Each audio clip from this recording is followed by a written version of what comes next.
많고 또 사역을 또 엄청나게 더운 데서 지금 사역하고 있는 팀도 있고 굉장합니다.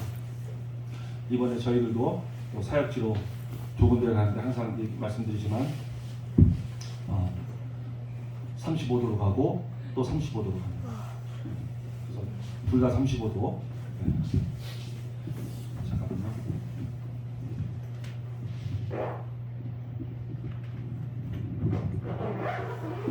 저는 무슨 가스 소리인 줄 알았어요. 그래서 가스 소리인 줄 알았어요. 깜짝 놀랐어요. 오늘은 제가 또 부족한 제가 강의를 하게 됐습니다. 섭외가 안 돼서 부득이하게 하게 됐습니다. 오늘은 그 개척 정신에 대해서 한번 나눠보고자 합니다. 개척 정신.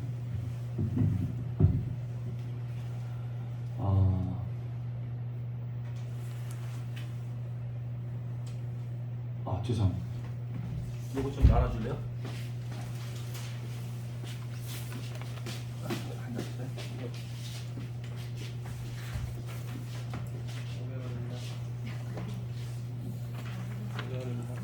우리 노현주 간사가 없는 빈자리가 많이 큽니다. 네, 화면도 띄우고 해야 되는데 전혀 그런 게 안 돼서 그래도 우리 얘기를 하지 뭘 해? 네? 아니야. 그래도 저기 우리 이대로 간사도 이제 아직 저기 준 반쪽인데 아직 이거 이거하고 노트북하고 무슨 관계? 잘 하는데 그리고 이 아직 직접적인 커뮤니케이션은 아직 잘 안 돼서.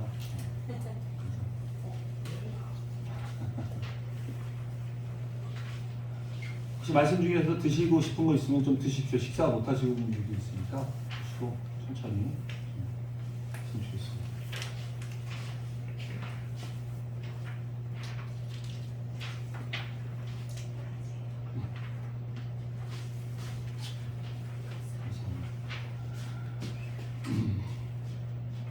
오늘은 여호수아 14장 말씀을 통해서 우리가 좀 개척 정신에 대해서 한번 배워보고자 합니다.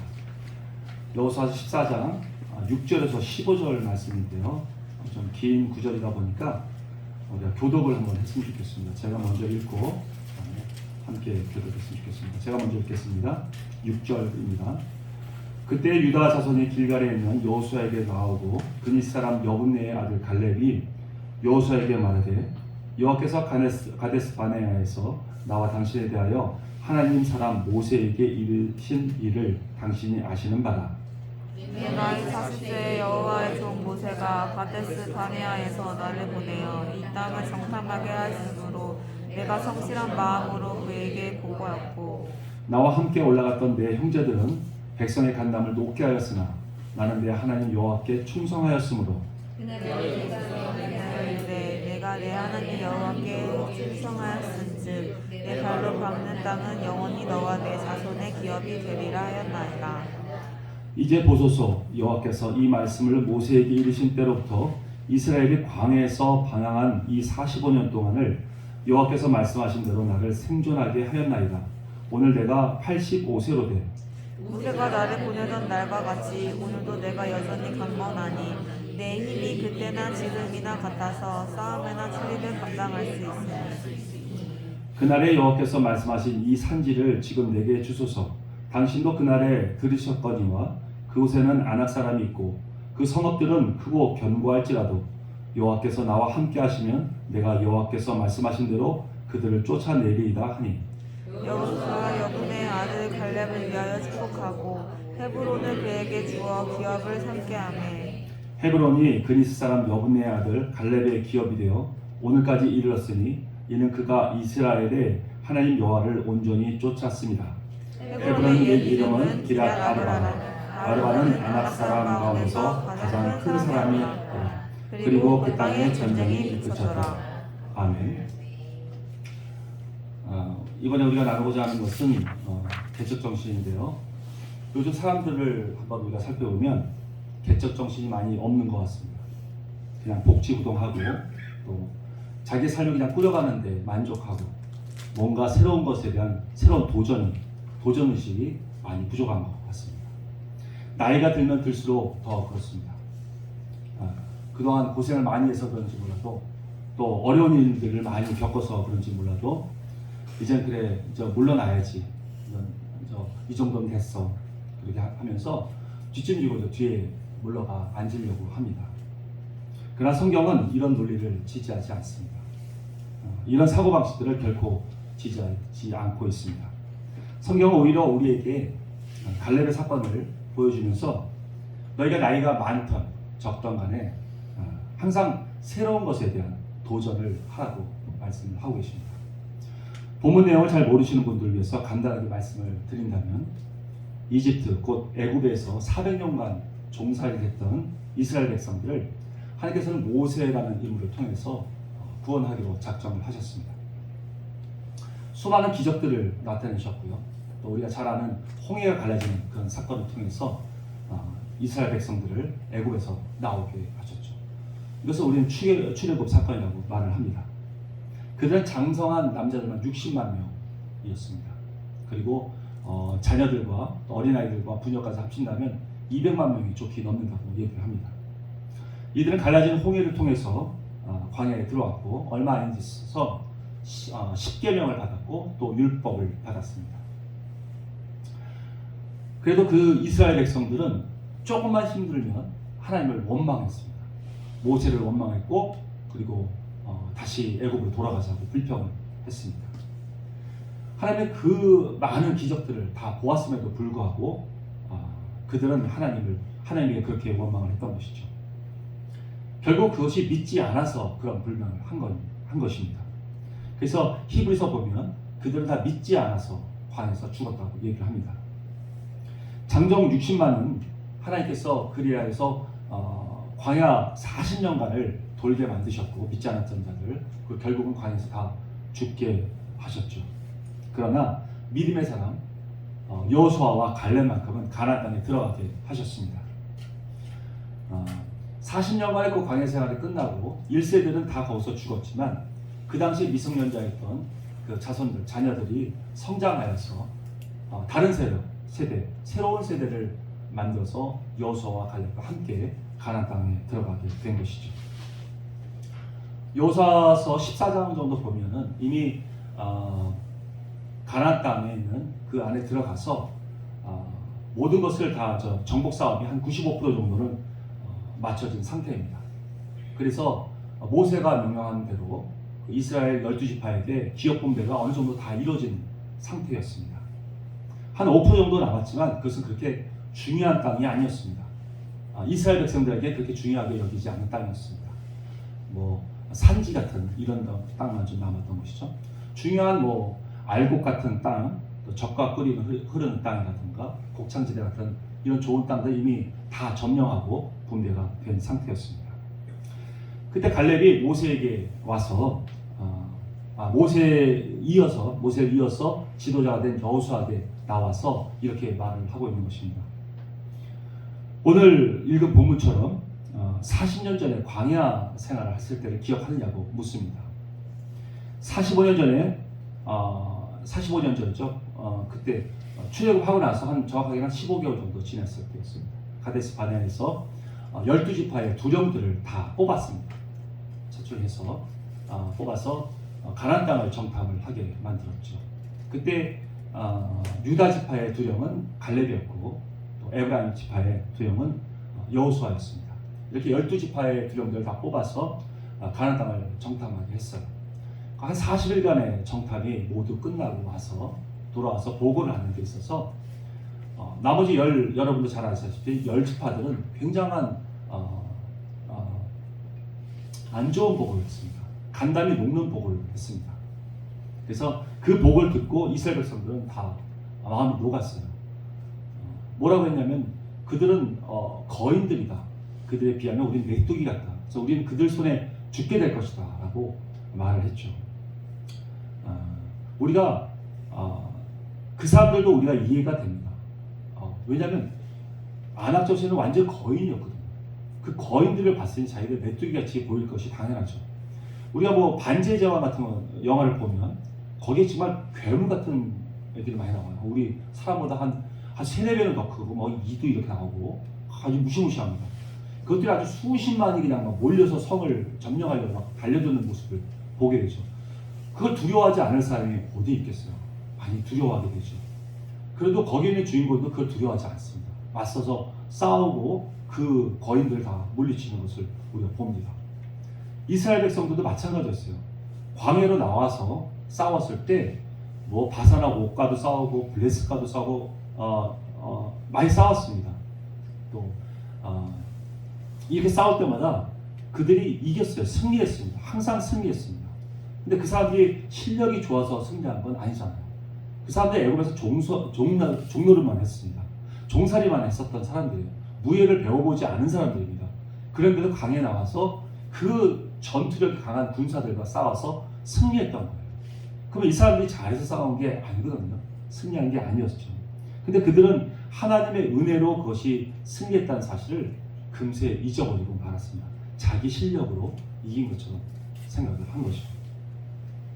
이스라엘 백성들은 그런 부정적인 말을 듣고 나서 밤새 통곡하고 울었습니다. 차라리 애굽으로 다시 들어가자. 나오지 말 걸 그랬다. 막 이렇게 불평불만을 했죠. 하나님의 수많은 권능들을 보았음에도 불구하고요. 그러나 여호수아와 갈렙은 그렇게 말하지 않았습니다. 저 땅은 여호와께서 우리에게 주실 만한 땅이고 또 그들은 우리의 밥임에 점령할 만한 땅이다라고 말을 했습니다. 하나님께서는 그 말씀을 너무 기쁘게 들으셨어요. 그 여호수아나 갈렙이 보고했던 것은 과연 여기 하나님의 말씀이 있느냐, 하나님께서 명령한 곳이냐, 이것만 가지고 판단을 했습니다. 눈에 보이는 것 가지고 판단하지 않았어요. 하나님께서 그곳에 가기를 원하시고 말씀을 주셨는가, 거기에만 의지했습니다. 결국은 하나님을 의지한 표현인 거나 마찬가지입니다. 우리에게 수많은 믿음의 도전들이 있습니다. 문제가 많은 것 같고 우리가 하기엔 너무 불가능해 보이는 일들이 많이 있습니다. 안 해봤던 거기 때문에 그렇죠.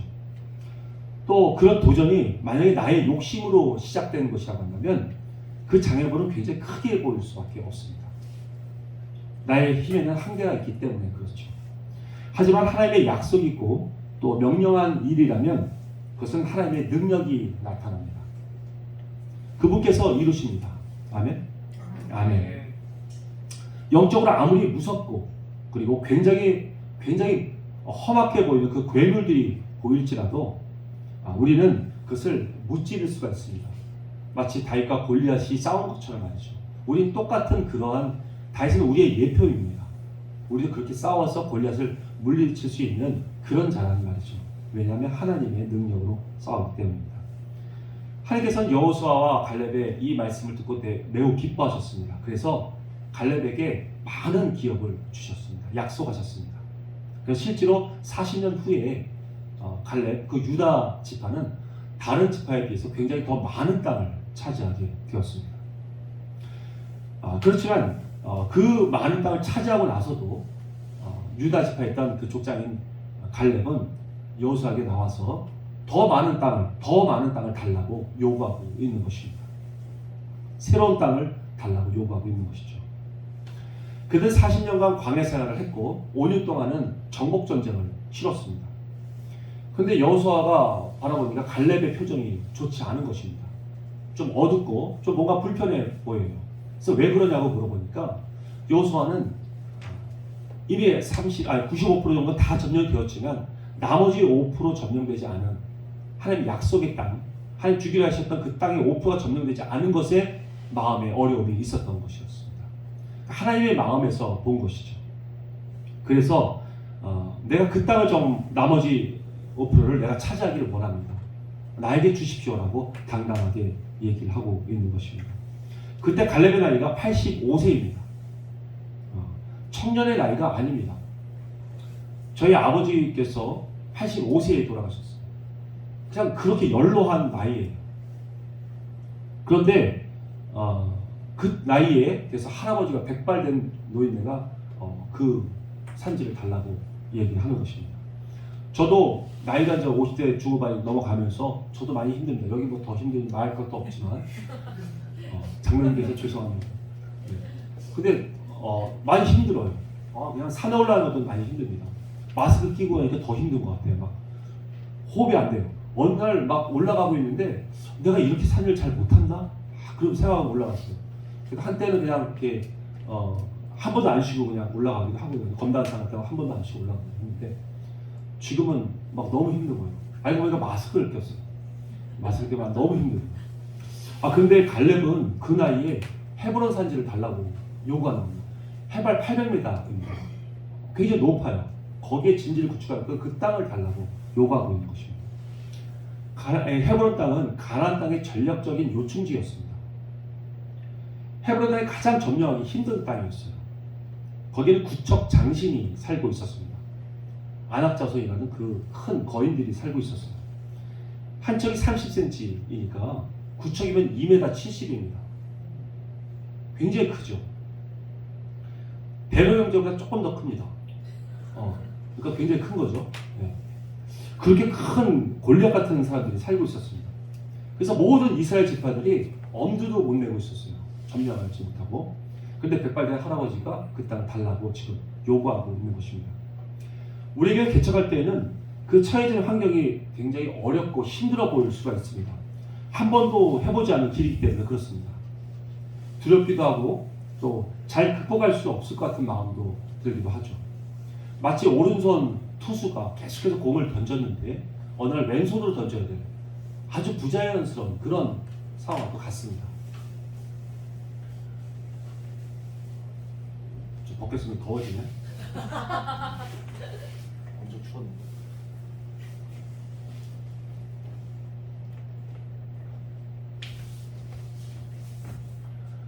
근데 하나님께서 말씀하십니다. 네 힘으로 하는 것이 아니다. 내가 하는 것이다. 내가 너에게 명령했기 때문에 내 힘으로 하는 것이 너의 힘으로 하는 것이 아니다라고 말씀하시는 것이죠. 우리 힘으로 한 것은 아무것도 없습니다. 되돌아보면 우리 힘으로 한 것은 아무것도 없음을 우리가 압니다. 하나님께서 말씀하시는 것처럼 내 힘으로 하는 것이다. 나의 힘으로 하는 것이다 라고 하나님 말씀하신 그 말씀이 정말 사실인 것입니다. 저는 새로운 길에 대한 도전이 참 많이 있었습니다. 참 부족하다 보니까 그런 일들이 많았는데 하나님께서 그런 것을 계속 경험하게 하셨던 것 같아요. 저는 평생 영업만 했어요. 영업만 하다 보니까 영업이 좋습니다. 그래서 사업부장으로 일하면서 또 즐겁게 일을 했죠. 회사 다니면서. 근데 저를 선교단체로 하나님께서 가게 하시고 훈련을 받게 하셨어요. 그때도 말씀을 드렸지만 저는 음식 같은 걸 하나도 전혀 못하는데 음식점으로 저를 가라고 했어요. 평생 영업을 했던 사람인데 밥을 볶으라고 하니까 밥도 할 줄 모르는 사람한테. 근데 하나님께서 제가 1년 동안 굉장히 어려움을 겪고 힘들게 있었지만 하나님의 그 가라고 하셨던 말씀을 붙잡고 계속 그 자리를 지키고 있었더니 하나님께서 놀라운 일을 일으켰어요. 제가 했던 음식들이 맛있어지고 막 사람이 줄을 서서 먹게 되는 상황들이 오게 됐어요. 정말 많은 사람들이 줄 서서 먹었습니다. 그런 식당 뭐 흔치 않은데 많은 식당 줄 서서 먹었어요. 너무 저는 감당할 수 없었습니다. 왜냐하면 내 밥이 맛있다는 이게 인정할 수가 없었어요. 그런데 사람들이 막 오고 막 서로 다르고 막 뛰어오고 막 싸웁니다. 자리를 뺏으려고. 그렇게 돼서 한 4년을 하다 보니까 이제 프랜차이즈로 바꿔야 되겠다. 왜 영업을 내가 많이 했었으니까. 근데 하나님께서 그때 그만하라고 말씀하신 그만해. 이제 내가 새로운 길을 너에게 또 보여줄게 라고 말씀을 하셨습니다. 제가 이 음식점을 시작하기 바로 직전에 하나님 주셨던 말씀이 있어요. 제가 음식점 할 때 막 공사하고 그럴 때 저는 그때 너무 하기 싫었어요. 왜 음식이라는 게 안 맞으니까. 아까 말한 왼손으로 던져야 되는 상황이니까 안 맞아요. 그런데 그때 말씀을 주신 게 뭐라고 말씀을 주셨냐면 이 모든 너는 지금 이 음식점에 집중해라. 이 모든 훈련이 끝나면 내가 너에게 새로운 길을 보여주겠다 라고 약속의 말씀을 주셨어요. 새벽기도 하는데. 그래서 저는 그걸 이렇게 적어놨습니다.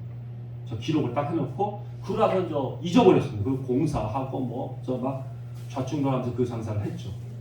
그게 이제 한 4년 5년 지난 다음에 그 새겨놓은 걸 나중에 정리하면서 보니까 하나님께서 그렇게 써있더라고요. 너의 새로운 이 훈련이 다 끝나면 새로운 길을 주겠다고 말씀하셨던 그 말씀의 자리로 저를 인도하신 것입니다.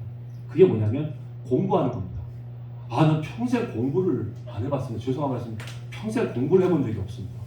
그냥 있는 대로만 머리 굴려가면서 이렇게 했던 거지 집중적으로 공부해본 적이 없어요.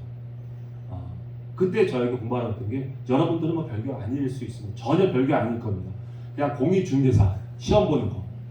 다른 사람들 이런 걸 예화를 들 때는 뭐 사법고시 뭐 이런 걸로 해야 되는데 저는 이제 5달란트 받는 사람도 있고 1달란트 받는 사람도 있어요. 저는 1달란트입니다.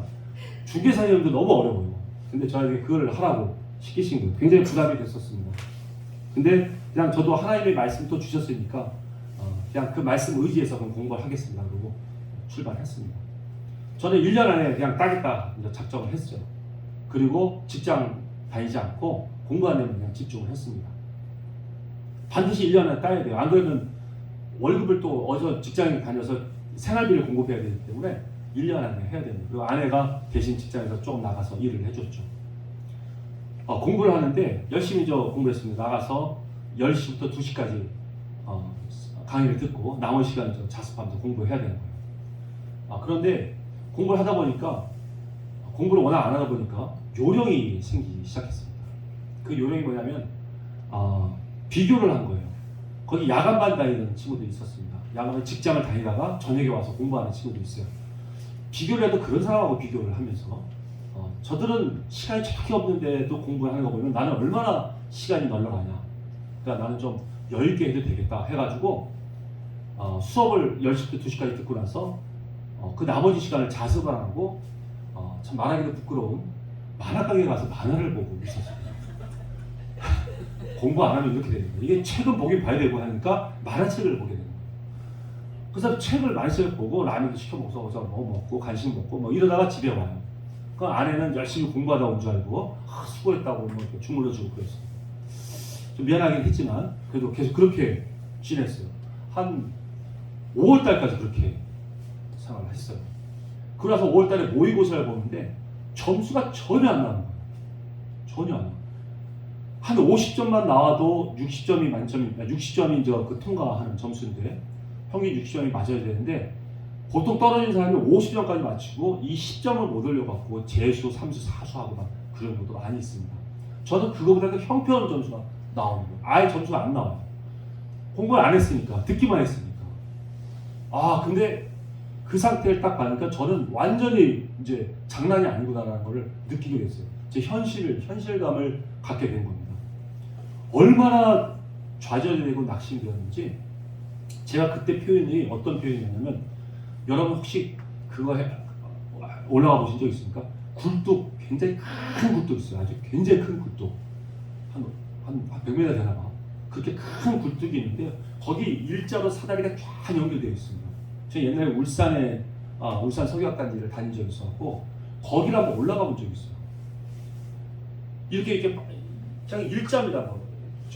계단이 이렇게 매달려. 근데 쭉 올라가다가 중간에 밑을 내려보면 안 되는데 밑을 딱 내려갔어요. 저는 그때 고소공포증이 제가 있는 줄을 제가 그때 처음 알았어요. 너무 놀랐습니다. 손에 힘이 쫙 빠지고 다리가 힘이 쫙 빠지는 거예요. 올라갈 수도 없고 내려갈 수도 없는 그런 상황. 막 너무 놀래가지고 너무 무서웠어요. 고소공포증. 그런 상태에 있는 그런 모습인 거예요. 뒤돌아갈 수도 없고 이미 이제 시험을 시작했고 공부를 시작했고 앞으로 나가도 갈 수 없을 것 같은 그런 두려움. 거기에 매달리는 저의 모습을 보게 된 것입니다. 저는 굉장히 놀랐고 정말 어떻게 해야 될지를 몰랐습니다. 그때 우리 이제 매일 가정 예배를 드렸었는데 그때 하나님께서 저에게 힘이 되는 말씀을 주셨습니다. 다시금 힘이 되는 말씀을 주셨어요. 그것은 시편 37편 5절인데 내 길을 여호와께 맡기라. 그를 의지하면 그가 이루시고 라는 이 말씀을 주셨어요.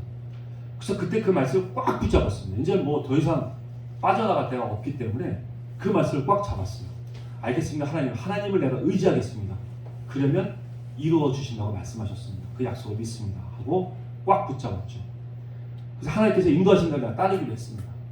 5월 중순부터 제가 그렇게 공부를 했는데 하나님께 저를 빡세게 돌리시는데 5시 반에 일어나게 하셨어요. 그리고 6시 반에 그 학원에 도착해서 총무가 문을 열 때 기다리고 있다가 문 열면 같이 들어갔습니다. 같이 들어가서 거기다 가방을 놓고 공부를 시작하고 도시락 아니 저기 10시부터 2시까지 수업 듣고 도시락 거기서 까먹고 그 바야흐로 또 공부하고 한 번도 쉬질 않고 그냥 11시 반까지 공부했어요. 그래서 거기에 이제 문 닫는 직원이 또 닫는다고 하면 그때 나왔어요. 그거를 5개월 동안 쉬지 않고 했습니다. 하나님께서 그런 힘을 주시더라고요. 공부하면 옛날에 조금만 앉아도 한 30분만 해도 힘들었는데 공부하려고 마음만 먹으니까 하나님이 도와주셔서 공부가 되더라고요. 그러면서 2시간 동안 하루에 2시간씩 기도를 했습니다. 옥상에서 2시간씩. 2시간 또 기도할 게 뭐가 있겠냐는데 나와요. 간절함이 나옵니다. 2시간씩 계속 기도를 했어요. 그때 사단이 또 아니나 달라 저를 또 유혹하기 시작하고 또 넘어뜨리려고 합니다. 사단이 이렇게 얘기합니다. 여러분도 많이 당해보셔서 알겠지만 사단은 항상 말씀 가지고 공격을 합니다. 하나님께서 너 붙여준다고 하셨어? 정말 붙여주실 거야. 야 정말 하나님이 널 시험에 붙여줄 거야. 근데 올해는 아니고 내년이야. 그 말을 하는데 여러분 정말 흔들립니다. 왜냐하면 내가 지금 실력이 없으니까 올해는 아니고 내년인 거야 라고 그렇게 유혹을 하는 거야. 그거 넘어질 뻔했습니다. 저는. 거기서 그냥 흔들렸어요. 잠깐 동안. 그러나 결국 제가 그 말씀을 어떻게 잡았냐면 어떻게 그걸 거절하고 했냐면 하나님의 인격, 하나님의 신격과 성품을 붙잡았습니다. 하나님이 나랑 대화하면서 붙여줄 거야 이렇게 얘기를 하고 있는 아버지와 아들과의 관계에서 대화할 때 이렇게 얘기해놓고는 커뮤니케이션이 지금 올해를 가지고 얘기하고 있는데 갑자기 내년에 붙여줄 거라고 속마음을 가지고 있다는 것은 그분의 인격과 저와의 관계가 안 되는 거예요. 그런 대화가 아닌 거죠. 그분의 성품에 맞지 않는 거죠. 그래서 하나님의 그 신격과 그분의 성품을 붙잡았어요. 하나님은 그런 분이 아니다 라는 것을 정확하게 붙잡고 나에게 붙여준다는 것은 올해를 말씀하시는 거지 내년을 얘기하는 것이 아니라고 거절을 했습니다. 그 이후로부터는 유혹이 전혀 없었습니다. 이렇게 해서 10월 말에 시험을 보게 되었어요. 여러분 시험 보는 게 과목 수가 뭐 별거 아닌 것 같아도 제법 많습니다. 다 법이에요. 6가지 법입니다. 민법, 민법 복잡합니다. 되게 복잡합니다. 그 다음에 공법이라는 게 있어요. 공법 뭐 국토에 의한 법률 뭐 이래가지고 주택법, 건축법 뭐 이런 거 다 있습니다. 다 배워야 돼요. 그게 두껍게 이렇습니다. 민법 두껍고 중개사법 물론 있고요. 거기에 등기법, 공시법이라는 게 있어요. 등기에 관련된 그런 법 다 봐야 되고요. 그 다음에 또 부동산 학에 대해서 부동산 학교 같은 그것도 또 다 배워야 하고 그 다음에 세법도 다 배워야 해요. 그러니까 이걸 다 배워야 돼요. 이 중에서 하나라도 평균 60점이 넘어야 되는데 한 과목에서 과락이 떨어지면 다 100점 맞아도 그건 불합격입니다. 근데 가장 걱정되는 건 공법이 걱정이 되는 거예요. 한 번도 경험해보지 않은 거니까 이 두꺼운 거 가장 두꺼운 책이지만 다 외워야 되는 거예요. 근데 외워도 그 다음날 잊어버리고 또 외워도 그 다음날 또 잊어버리고 계속 외워도 그냥 안 돼요. 그러니까 모든 사람들이 그 공법 때문에 다 넘어져요. 다 떨어집니다. 나이 드신 사람은 다 그냥 공법 때문에 떨어집니다. 저도 그 공법에 과락이 될까 봐 굉장히 두려웠어요. 근데 어차피 저 시험을 봐야 되니까 시험 보러 가서 시험을 보고 있는데 여러분도 잘 아시지만 먼저 아는 문제를 먼저 풀어야 됩니다. 모르는 문제는 패스 시켜야 돼요. 일단 빨리 풀려야 돼요. 빨리 해서 먼저 풀고 나서 아는 문제를 빨리 답안지에 기록을 해야 돼요. 40문항이지만 오지선다형이고 50분밖에 안 주니까 굉장히 빨리 해야 됩니다. 그게 저도 그러면 좋다. 아는 문제만 먼저 풀자. 그래서 띄엄띄엄 해서 풀고 푼 문제를 먼저 답안지에 적어놓고 그리고 모르는 거 있으면 하나씩 하나 풀어가면서 그때마다 적어놔서 기록해요. 저도 공법을 그렇게 풀었습니다. 풀고 푼 거를 답안지에다 기록해서 적는데 옮겨 적는데 1번, 2번, 3번 안 풀려진 게 없는 거예요. 다 풀려져 있어요. 그래서 다 기록하는데 40문항이 한 번도 안 푼 게 없이 다 풀려져 있는 거예요. 왜 이렇게 됐지? 왜 이렇지? 제일 어려운 게 공법이었고 다른 것도 다 몇 개씩 다 넘어가고 있는데 얘는 40문항이 다 풀어져 있는 거예요. 옮겨져 있는 거예요. 너무 깜짝 놀랐습니다. 그래도 이제 그 시험 다 마치고 제가 끝나고 이제 답안지를 가지고 수원에는 중앙침례교회 기도실에 가갖고 답안지를 맞췄어요. 기도하고 다른 5과목 같은 거는 다 어느 정도 됐으니까 했는데 공법이 제일 문제였어요. 공법을 이렇게 맞추는데 40번은커녕 그 평균 60점도 넘고 훨씬 넘는 그 점수가 나오는 거예요. 이거. 이게 무슨 일이야. 너무 놀랐어요. 막 소름이 막 끼쳤습니다. 그래가지고 제가 그 문제를 다시 풀어봤어요. 풀어본 문제를 다시 풀어봤는데 반 이상이 모르는 문제예요. 반 이상을 내가 풀려져 있던 걸 다시 풀어봤는데 반 이상을 내가 모르는 문제예요. 다시 풀어도 틀려. 너무너무 놀랐어요. 그러고 나서 그 다음날 합격이 된 걸 알고 기도원에 들어갔죠. 기도에서 기도하는데 하나님께서 환상을 보여주시는데 내가 공법 문제를 풀고 있을 때 천사가 내 오른쪽 왼쪽에 천사 하나씩 붙어서 제 시문제를 풀어주는 그 환상을 보여주신 거예요. 하나님께서 도우셨어요. 아멘. 참 저는 그냥 하나님의 말씀을 의지했고 저의 역부족을 제가 알아요. 그것도 실수도 했잖아요. 놀았잖아요. 그걸 회개하고 그 나머지 시간을 하나님만 의지해서 나갔더니 하나님께서 이루셨어요. 왜냐하면 하나님의 말씀을 주셨기 때문에. 하나님께서 하라고 그 말씀을 주셨기 때문에 내가 그 자리에 있으니까 된 겁니다. 근데 우리는 우리 힘으로 못한다고 해서 그 자리에 벗어나려고 해요. 그러다 보면 이루어지지 않습니다. 우리 그 자리에 있기만 하면 하나님만 붙잡고 있으면 하나님께서 이루어주세요. 다만 우리 최선을 다해야 되겠죠. 물론 최선을 다해야 됩니다. 그러나 최선을 다해도 역부족일 때가 있어요. 그 역부족인 것을 하나님의 완전하신 것 채우십니다. 그래서 그 말씀을 이루십니다. 아멘. 아멘. 갈렙이 자기에게 주셨던 45년 전에 주셨던 말씀이 내 발로 밟는 모든 땅은 네 땅이 될 것이다. 네 자손과 너에게 기업이 되어야 된다. 라고 말씀하셨던 그 약속을 갈렙은 믿은 거예요. 그래서 그 척박한 땅을 자기가 밟으면 정복하면 뺏을 거라는 걸 믿었습니다. 그래서 아무리 어렵고 거인 있고 그거 관계가 없어요. 그냥 내게 주십시오라. 내가 밟으면 내 땅이 된다고 하나님이 말씀하셨으니까 그 땅은 내 것이 될 거라고 확고한 믿음이 있었습니다. 여호수아는 갈렙이 근심 어린 눈으로 왔을 때 그가 무슨 노후 문제 또는 무슨 어떤 가정 문제로 인해서 근심해서 오는 줄 알았어요. 그러나 갈렙은 그런 거에 관심이 없었습니다. 오직 하나님의 약속이 있고 또 하나님께서 우리에게 주시라고 했던 그 땅이 아직 점령되지 못한 것에 대해 그 안타까운 마음이 있었던 것이죠. 그래서 여호수아는 너무 기뻐했고 그래서 갈렙에게 마음껏 축복을 해주고 그 땅을 가지라고 했던 것입니다. 안 그래도 힘든 땅이고 정복하기 어려운 땅이었지만 꼭 점령해야 할 그 땅이었기 때문에 그렇습니다. 갈렙은 결국 그 땅을 차지했어요. 85세인데 11절에 보면 오히려 강건하다고 말을 합니다.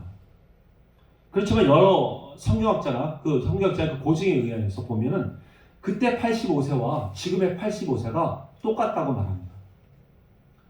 신체적인 구조나 또 생리적인 특성이 지금 85세와 그때 85세와 뭐 별다른 점이 틀린 점이 없다고 얘기를 해요. 다만 뭐 공기가 좀 좋고 또 유기농 음식을 좀 많이 먹었겠죠. 뭐 커피나 뭐 콜라 같은 것이 없었으니까 건강을 했을 것입니다. 그렇지만 똑같아요. 그렇다면 왜 갈렙이 이런 얘기를 했을까요? 싸움이나 출입에 내가 아직도 감당할 수 있다라고 말을 했습니다. 백발된 할아버지인데 그것은 그의 마음이 청년 같다는 말입니다. 몸은 힘들고 어렵지만 아직도 내 마음은 개척적이고 또 도전할 마음이 내 가운데 있다. 이런 정복하려는 마음이 있다라는 이런 마음입니다. 이 마음이 있으니 이것을 달라고 요구하는 것이죠. 개척 정신에서 가장 중요한 것은 마음가짐, 마음의 자세입니다. 내가 어떤 마음을 가지고 있느냐에 따라서 하나님께서 새로운 분깃을 주느냐 아니면 그냥 이 상태에서 머물러서 이 분깃으로 마무리되느냐가 결정되는 것이죠. 갈렙이 우리에게 제시해주는 바는 굉장히 큽니다. 사실 갈렙의 그 개척정신 때문에 그 갈렙의 개척정신이 있는 그 서구나 또 미국 같은 그런 나라들은 많은 나라를 땅을 개척을 했습니다. 아프리카나 남미 같은 또 이런 곳을 개척을 했죠. 전부 다 개척정신에서 나온 것입니다. 물론 그들이 성경적이지 않은 방법으로 식민지화시킨 것 이런 것들은 잘못된 것이지만 하나님께서 창조해 주신 그 땅들 미지의 그 창조의 땅들을 계속해서 발견해가고 개척해 나가는 것은 굉장히 샤머니즘적이나 또 유교 문화에 물들어 있는 이 아시아권에서는 도저히 할 수 없는 그런 일들이었습니다.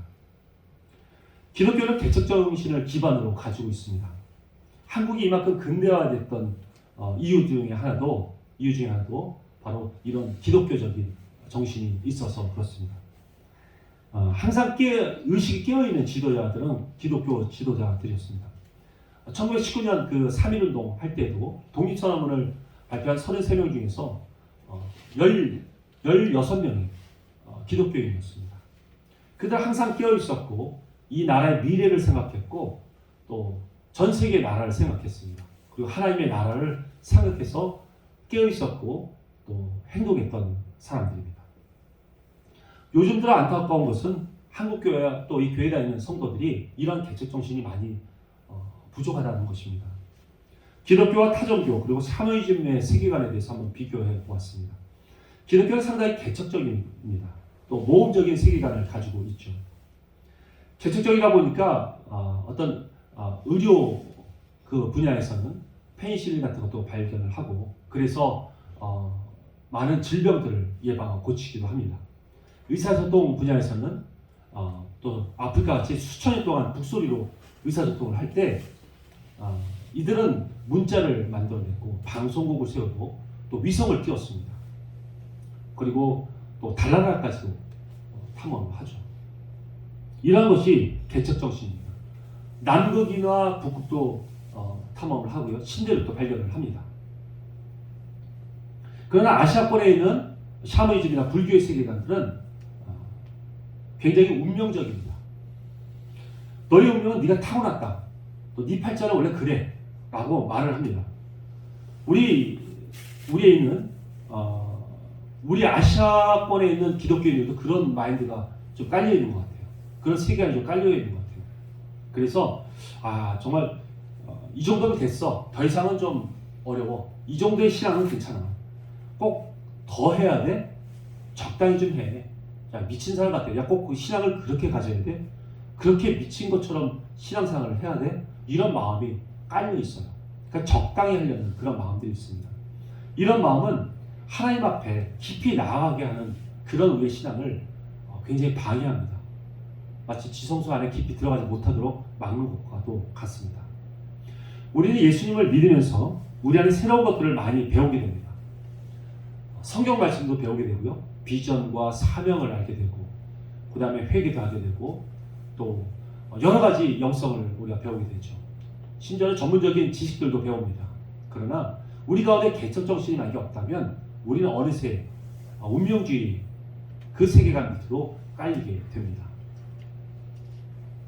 한번 우리가 점검해 봐야 됩니다. 우리 가운데 나는 지금 개척주의적인 그런 마음 가운데 있는지 아니면 운명주의적인 마음 가운데 있는지를 말입니다. 운명주의는 전부 열등감이나 자기 모멸감 그리고 자기 상실에서부터 나옵니다. 이것이 운명론이 이러한 운명론이 내 마음을 사로잡고 있는 것입니다. 그러나 예수 그리스도를 만나고 이것을 벗어버리고 나면 우리는 새로운 것이 보여지기 시작합니다. 여러분, 개척 정신은 분기 이상을 바라보는 것입니다. 내가 차지한 것 그 이상을 내다보는 것이죠. 갈렙의 믿음은 어땠습니까? 그는 무엇을 믿었습니까? 그는 자기에게 주어진 기업과 삶의 영역 그리고 그 분야만이 자신의 분깃이라고 믿지 않았습니다. 오히려 자기 발로 밟는 모든 땅이 자기 기업이라고 믿었습니다. 45년 전에 받은 말씀이지만 이 말씀이 나에게 그대로 적용된다는 것을 믿었습니다. 이것이 믿음입니다. 그리고 그는 여호수아에게 담대하게 요구하는 것이죠. 그것은 바로 하나님 앞에 요구한 거나 마찬가지입니다. 헤브론은 내 것은 아니지만 아무도 그것을 점령하려고 하지 않는다. 그러니 내가 그 땅을 점령하겠다. 그 땅을 밟겠다. 그러니 나에게 허락해 달라 라고 말한 것이죠. 개척 정신은 이미 확보된 자기 기업에만 안주하지 않고 하나님께서 주시는 새로운 땅, 새로운 기업을 바라보는 것입니다. 믿음의 눈으로 새로운 세계를 보는 것이죠. 어떤 분들은 의사나 약사 또는 어떤 교육자, 전문가로서 또 사업가로서 살아가는 그런 전문적인 직업들이 있습니다. 그들은 10년이고 20년이고 또 30년을 살아오면서 그곳에 만족하고 그곳에 둥지를 트게 되어 있습니다. 거기에 안정감을 두게 되죠. 그러나 개척 정신을 가진 자들은 그 둥지를 벗어나는 것입니다. 하나님께 남아있는 자기의 인생이 10년이 남았던 20년이 남았던 관계없습니다. 힘들어도 상관없습니다. 하나님께서 주시고자 하는 새로운 땅에 관심을 갖습니다. 그리고 그곳에 가게 되는 것입니다. 12절에도 그렇게 나와 있습니다. 여호와께서 나와 함께 하시면 내가 여호와께서 말씀하신 대로 그들을 쫓아내리다. 아멘. 그리고 그 땅이 나의 땅이 될 줄을 믿습니다. 이렇게 고백하고 있는 것입니다. 이것이 개척 정신입니다. 개척 정신은 더 이상 내가 이룬 것을 바라보지 않습니다. 내가 이루는 가정을 바라보지 않고 내가 자식 잘 키운 것도 바라보지 않습니다. 그냥 하나님이 하신 거라고 우리는 영광을 돌리죠. 내가 좋은 대학 나오고 좋은 직장 다니는 거, 좋은 배우자를 만나서 결혼 잘한 거, 이런 것도 자랑하지 않습니다. 거기에 안정감을 두지 않습니다. 하나님께서 주신 새로운 것, 내가 이루지 못한 것, 여기에 더 관심을 갖고 거기에 집중하는 자가 바로 개척 정신을 가지고 있는 자들입니다. 우리에 대한 개척 정신은 무엇입니까? 저와 여러분의 운명을 개척하는 것입니다. 우리 스스로 개척해야 합니다. 여러분, 운명론은 칼빈이 말한 예정론과 혼동해서는 안 됩니다. 그 예정론은 구원에 국한돼서 말할 수 있는 것입니다. 그것도 예정입니다. 하나님께서 미리 아신다는 것이죠. 우리는 예수 그리스도를 믿고 나서 구원받은 이후에는 우리의 운명은 우리가 스스로 개척할 수 있는 것입니다. 믿음이 없을 때에는 하나님께서 과거 허탄한 것에 매여 있게 할 수 있습니다. 또 마귀의 권세에 매여 있을 수도 있게 되겠죠. 가족이 예를 들어서 당뇨병이 있거나 암이 있으면 그 가족의 그 족벽에, 가족력에 또 매여 있을 수도 있습니다. 족보에 매일 수 있고요. 그러나 예수 그리스도를 믿고 난 다음에 그런 것에서 완전히 해방됩니다. 완전히 우리의 운명은 옮겨진 것입니다. 우리는 예수 그리스도 안에 새로운 사람이 되었고, 우리는 우리의 믿음에 따라서 우리의 운명은 완전히 바뀌게 됩니다. 믿으십니까? 아멘. 저도 예수님을 믿기 전에는 이런 저희 삶이 굉장히 엉망이었습니다. 성장 환경이라는 그 운명에 매여 있게 되었었어요. 그 영향을 받았죠. 저는 초등학교 때까지 어머니라고 불렀던 분이 5분이 넘습니다. 굉장히 많아요. 참 다복하죠. 좀 그런 환경에 지내다 보니까 저는 어렸을 때 참 심하게 탈선을 했습니다. 초등학교 6학년 때 참 부끄럽지만 속담배를 배웠어요. 막 요만해. 지금 보면 너무 작아요. 몰라, 잘 먹어서 그런지 몰라도 그때 더 작았습니다. 지금. 근데 속담배를 배우고 여러분은 잘 모르실 수 있겠지만 본드라는 환각제를 흡입했습니다. 우리가 본드라는 환각제를 첫 세대예요. 저희가 처음을 했습니다. 참 깃발 꽂았죠. 네. 지나가다가 이 본드를 흡입하고 있어서 지나가는 사람들이 뭘 하고 있는지 몰라요. 아무도 몰랐습니다. 그렇게 막 본드를 흡입했습니다. 그때 저랑 같이 불었던 초등학교 6학년 애가 자살을 했습니다. 인생이 뭔지도 모르는 애가 자살을 해요. 그 정도로 환각 상태가 되고 엉망진창했고 저는 제 몸을 썩어 들어가기 시작했어요. 그 가운데서 참 어두운 날들이 계속 있었는데 하나님께서 저를 건져내셨습니다. 그 무리들 가운데서 저를 하나님께서 강권적으로 저를 이끌어 주셨어요. 사단은 저를 계속 죽이려고 했습니다. 아마 하나님의 종이 되려는 것을 막으려고 했던 것 같고 하나님은 그 가운데서 계속해서 저를 건져내셨습니다. 중학교 때는 저는 수영을 좀 배웠다고 했는데 어른들, 저희 부모님이 아버지 그 부모님 친구분들하고 저 시골에 가서 저기 내가 놀러를 갔습니다. 지방으로 놀러 갔어요. 저희는 서울이다 보니까 놀러 가야지만 갈 수 있어요. 갔는데 부모님들 친구분들 가서 놀고 저는 저 물가에 와서 수영을 하려고 하는데 멋있게 이게 수영하고 이게 폼 잡고 하는 것이 부끄러웠어요. 중학생이다 보니까. 그러다 보니까 아무도 없는 것을 좀 확인했습니다. 조그마한 강이었는데 여기 건너가고 싶었는데 이렇게 뭐 폼 잡는 것 같은 느낌이 들어서 아무도 없을 때 하자. 가만히 있다가 아무도 없는 걸 확인했습니다. 그래서 저 건너가려고 수영을 했습니다. 그런데 수영만 하다가 흐르는 물에서 수영을 하다 보니까 막 수영을 하다 보니까 어느새 내가 이 큰 웅덩이 한가운데 와 있는 거예요. 물 흘러가면서 같이. 근데 그 상태에서 눈을 딱 보다 보니까 뻥 뚫린 웅덩이다 보니까 기운이 쫙 빠지는 거예요. 그때부터 꼬르륵기 시작됐습니다. 꼬르륵이 3번이 되면 죽는다고 제가 들었어요. 근데 꼬르륵 해서 3번이 꼬르륵 된 거예요. 이제 죽는 거밖에 안 남았어요. 그때 저만한 아이가 와서 저를 구해주는 거예요. 물속에 와서. 어른도 아닙니다. 저만한 아이, 조그만 아이가 와서 저를 구해줘서 딱 내가 목가로 이렇게 끌어다 줬습니다. 전 지금도 사람을 잘 못 구합니다. 근데 그 어린아이가 어떻게 저를 구하는지는 이해할 수가 없어요. 저를 구해주고 자기 친구하고 친구 2명이서 깔깔거리고 웃으면서 가버렸어요. 없어졌어요.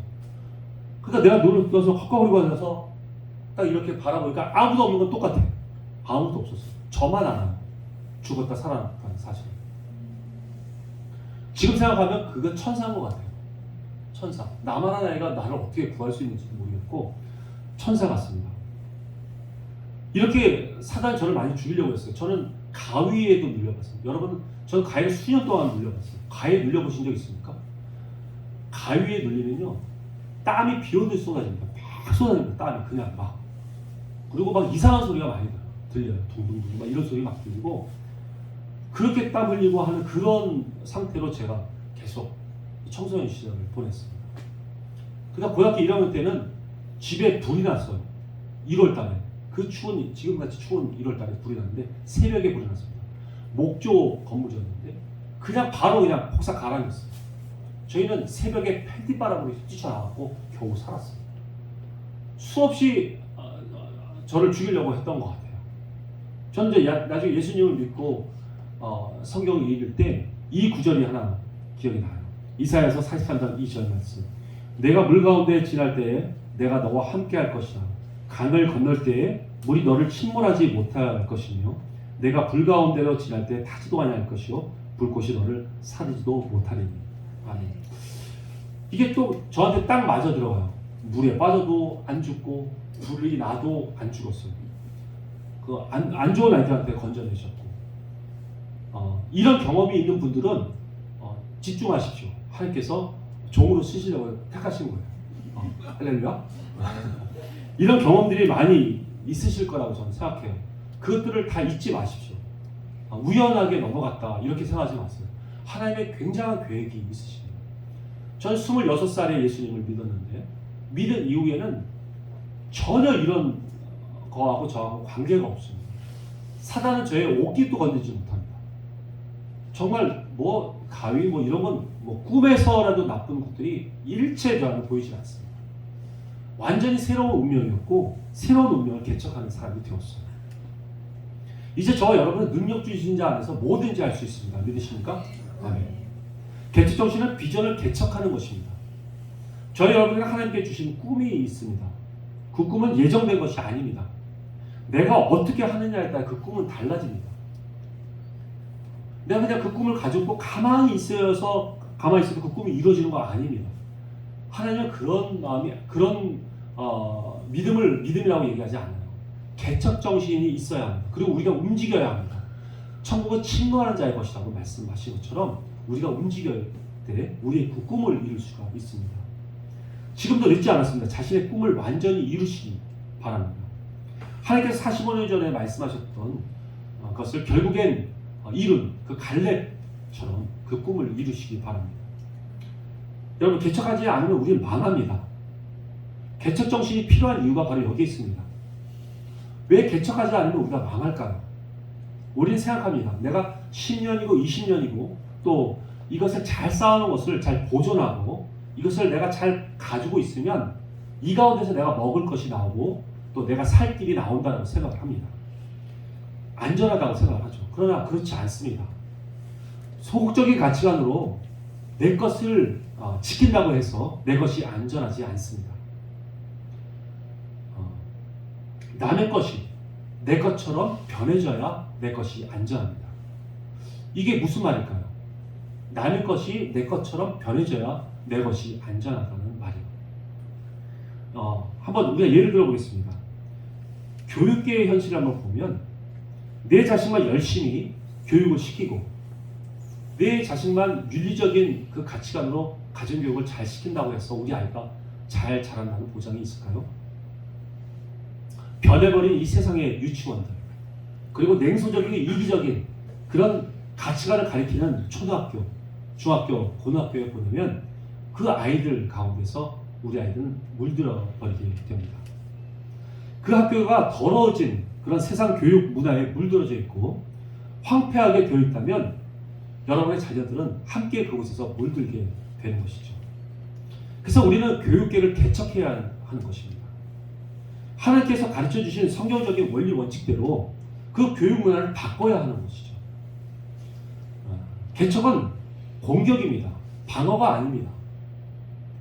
내 것을 지키는 것이 아니라 먼저 나가서 공격해야 하는 것이죠. 미래가 그렇게 될 줄 알고 먼저 나가서 예방하는 것입니다. 예방하는 것이 곧 개척하는 것입니다. 만약에 갈렙이 헤브론을 먼저 정복하지 않았다면 이스라엘 백성들은 끊임없이 아낙 자손들에게 공격을 받았을 것입니다. 그래서 불필요한 전쟁, 소모적인 전쟁, 쓸데없는 전쟁이 계속해서 일어났을 것입니다. 그래서 우리는 각자의 삶 가운데 있는 그 헤브론 땅, 각자 가운데 있는 그런 삶을 개척해 나가야 합니다. 그래서 우리 가운데 있는 소모적인 전쟁이 없도록 만들어야 합니다. 개척은 먼저 하나님의 눈으로 바라보고 미리 가서 그곳에 하나님의 진리를 구축하는 것을 말합니다. 그곳의 모든 영역에 하나님께서 세우시고 가르친 그 성경적인 원칙대로 그 삶이 되도록 만드는 것이죠. 그렇게 할 때 내가 살고 내 가족이 살고 또 내 자손이 살게 되는 것입니다. 먼저 내 것만 지키려고 하고 내 것만 말하는 것은 굉장히 샤머니즘적인 생각입니다. 내 아이, 내 가정, 또 내 직장, 또 내 교회만 잘 되면 뭐합니까? 우리나라에는 지금 한 5만여 교회가 있다고 말합니다. 그 중에서 5,000명이 넘는 그런 교회는 100개도 안 됩니다. 그 수만 명이 다니는 그런 교회도 30개 안에밖에 안 들어있어요.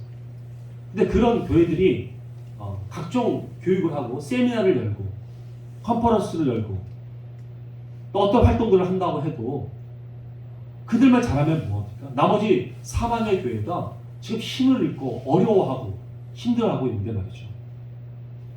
지금 우리나라에 지금 1200만 명의 성도들이 있다고 말을 하는데 그 가운데 몇몇 교회들만 그렇게 잘 되고 있고 나머지 교회들이 다 어려워하고 있다면, 힘들어하고 있다면 우리나라 그 교회의 미래는 굉장히 좀 암울하다고 느낄 수 있습니다. 그래서 우리는 이제 우리들만 잘 사는 것에 집중해서는 안 됩니다. 우리가 사는 것은 다른 사람들을 부유하게 하고 그들에게 영향을 주고 또 그들을 살리기 위한 것을 우리는 명심해야 할 것입니다. 그래서 우리는 흑암의 땅으로 반드시 나가야 합니다. 황폐한 영역으로 가야 합니다. 그것이 선교지이든 또 회파된 직장 문화일 수도 있습니다. 이제 우리 자신만이 잘 사는 거 가지고는 우리는 아무런 가치가 없습니다. 하나님께서 기뻐하지 않으십니다. 남을 살려야 합니다. 그래야 내가 사는 것이죠. 그래서 내 것만 지키고 있으면 안 되는 것입니다. 계속적인 그 소모적인 전쟁을 우리는 멈춰야 합니다. 헤브론이 정복되고 난 다음에 놀라운 일이 생깁니다. 15절 말씀을 함께 읽어보겠습니다. 15절 시작. 헤브론의 옛 이름은 기럇 아르바라. 아르바는 아낙 사람 가운데서 가장 큰 사람이었다. 그리고 그 땅의 전쟁이 그쳤다. 아멘. 갈렙이 쳐들어가서 헤브론을 잠잠하게 했을 때 그때서야 그 땅의 전쟁이 그쳤습니다. 여러분들이 처해 있는 영역들 가운데 그 환경 가운데서 쓸데없는 전쟁들이 속히 그쳐지길 바랍니다. 그러기 위해서 미리 가서 개척해야 합니다. 미리 가서 예방해야 합니다. 미리 가서 가족들, 친구들, 그리고 주변 사람들을 전도해야 합니다. 직장과 일터, 사람과의 그 관계에서도 미리 가서 개척하는 삶이 되시길 바랍니다. 아멘. 그래서 하나님께서 각자에게 주신 그 새로운 땅이 무엇인지를 보고 그것을 정복해야 하는 것이죠. 갈렙이라는 이름의 뜻이 히브리어로 공격자라는 뜻입니다. 여호수아가 예수님을 예표하는 것이라면 예수님이 예표하는 것이라고 한다면 구원할 자, 우리가 그렇게 알 수 있죠.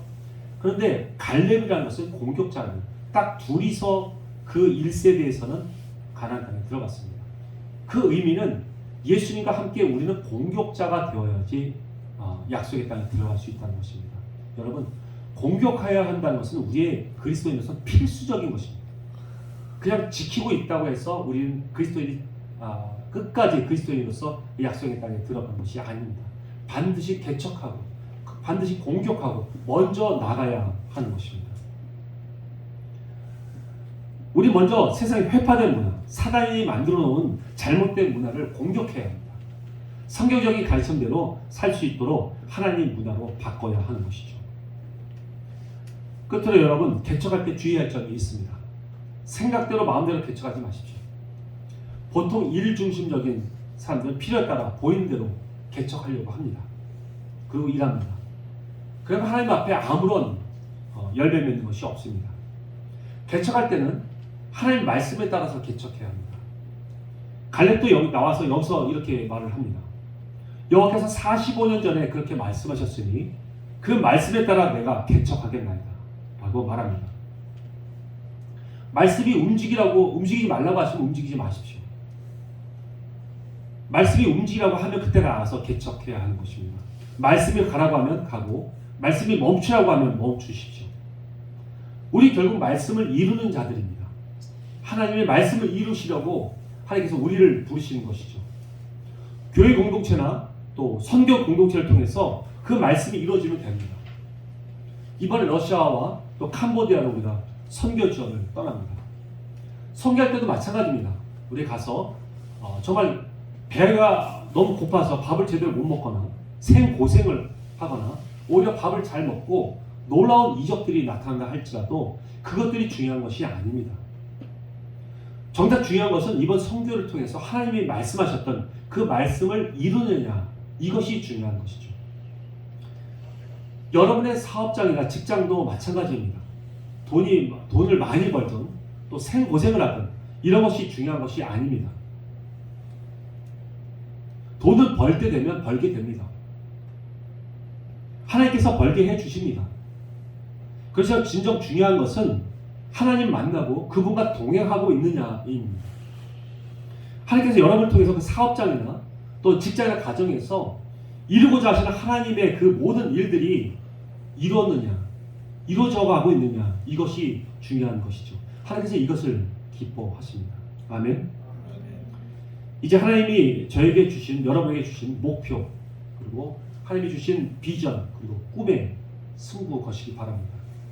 그래서 갈렙이 45년 후에 백발노인이 되어서 자신에 대해서 당당하게 말했던 것처럼 우리도 먼 훗날에 자신에 대해서 당당하게 말해봤으면 좋겠습니다.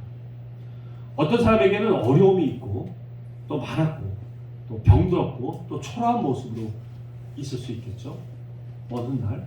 또 어떤 사람 반대로 굉장히 멋진 모습으로, 잘된 모습으로 있을 수 있겠습니다. 그러나 세상적인 그 관점은 별로 중요하지 않습니다. 정말 중요한 것은 우리의 삶 가운데 결국 주님의 뜻을, 주님의 말씀을 이루느냐, 이것이 중요한 것이죠. 그리고 그 말씀을 이뤄가기 위해서 끝까지 그 말씀 붙잡고 내가 살아왔느냐, 이런 고백이 있는 것이 중요한 것입니다. 그러한 기쁨을, 그러한 고백을 함께 나누는 저와 여러분이 되었으면 좋겠습니다. 그리고 각자의 헤브론, 그냥 방치하면 안 될 그 헤브론 먼저 가서 개척하고 점령하고 싸워서 승리의 깃발을 꼽는 저와 여러분이 다 되었으면 좋겠습니다. 할렐루야. 아멘. 함께 기도했으면 좋겠습니다. 하나님, 그동안 저희는 무엇을 붙잡고 있었습니까? 무엇을 믿으면서 자랑하면서 살아왔습니까? 그 모든 것을 다 내려놓습니다. 그것은 내가 한 것이 아닙니다. 오직 하나님께서 하신 것입니다. 이상 우리는 이제 새로운 땅, 새로운 곳에 가는 것을 하나님 두려워하지 않겠습니다. 하나님께서 함께 해주시고 하나님께서 이루신다는 것을 우리가 믿기 때문입니다. 하나님, 어느 곳에 가도 결코 두려워하지 않겠습니다. 어떠한 상황 가운데서도 하나님께서 주시는 그 땅 가운데 나가서 힘있게 개척하고 미리 헤브론 산을 정복해서 쓸데없는 전쟁들이 내 삶 가운데 일어나지 않도록 하겠습니다. 우리 하나님 앞에 이런 고백으로 간절히 기도했으면 좋겠습니다. 기도하겠습니다. 하나님 아버지 감사합니다. 저희를 하나님께서 사랑하여 주셔서 하나님 아버지 이 개척 정신에 대한 말씀을 주시길 감사합니다. 하나님, 우리는 하나님 아버지 무엇을 그동안 의지하고 있었습니까? 무엇을 붙잡고 있었습니까? 무엇이 저에게 안정감이 되었습니까? 하나님, 이 모든 것을 내려놓습니다. 하나님, 그것들이 저를 더 이상 저희를 안정감 있게 저희를 붙잡고 있지 못함을 저희는 압니다. 오직 하나님께서 우리의 안정감이 되고 모든 것을 승리하게 하시는 분이라는 사실을 믿습니다. 하나님 아버지, 우리를 지켜주시옵소서. 하나님, 우리에게 새로운 땅을 주시옵소서. 그래서 하나님 아버지 그 땅에 우리가 가서 하나님 주님을 의지하고 그 새로운 땅을 개척하겠습니다. 어느 곳에 가든지 하나님 아버지 우리가 아버지 두려워하지 않겠습니다. 우리 하나님께서 언제나 함께해 주시는 아버지 너무 높이 그 땅을 밟고 그 받는 모든 땅이 나의 땅이 될 것을 믿습니다. 하나님 예수 그리스도와 함께 가기 하나님 우리 두려움이 없습니다. 하나님 주님을 의지합니다. 하나님 우리에게 그 많은 땅을 주시옵소서. 더 많은 땅을 주시옵소서. 하나님 홀로 영광 받으시옵소서. 오직 하나님 나라와 의를 구합니다. 하나님 아버지 감사합니다. 저희를 사랑하여 주셔서 오늘도 하나님 말씀을 주시고 우리에게 새로운 마음 또 하나님 아버지 용기를 주시고 도전의 마음을 우리에게 주시니 감사합니다. 하나님 주시는 모든 땅 하나님 아버지 주시고자 하시는 하나님의 그 모든 땅을 우리가 밟기를 원하고 개척하고 도전해서 쟁취하기를 원합니다. 하나님 우리에게 함께 하시고 힘을 주시고 주의 능력으로 그 모든 것을 차지할 것을 우리는 믿습니다. 우리 눈에 보이는 것을 의지하지 않겠습니다. 우리가 받는 모든 땅 가운데 하나님 말씀하신 그 모든 땅은 하나님께서 우리에게 주기로 약속하셨사오니 하나님 아버지 그것을 우리가 넉넉히 이기고 승리해서 얻을 것을 우리는 믿습니다. 하나님 주님께서 우리와 동행해 가시고 그 모든 일을 이루실 우리 하나님을 기대합니다. 하나님 오늘도 하나님 우리와 함께 해주시고 또 한번 이 모든 선교 가운데도 함께 해주셔서 주의 말씀을 이루시고 나타내시옵소서. 감사와 찬양과 경배를 올려옵니다. 예수님의 이름으로 기도 올려옵나이다. 아멘. 감사합니다. 우리 잠깐 10분 쉬시고 우리 선교지별로 모임을 갖도록 하겠습니다.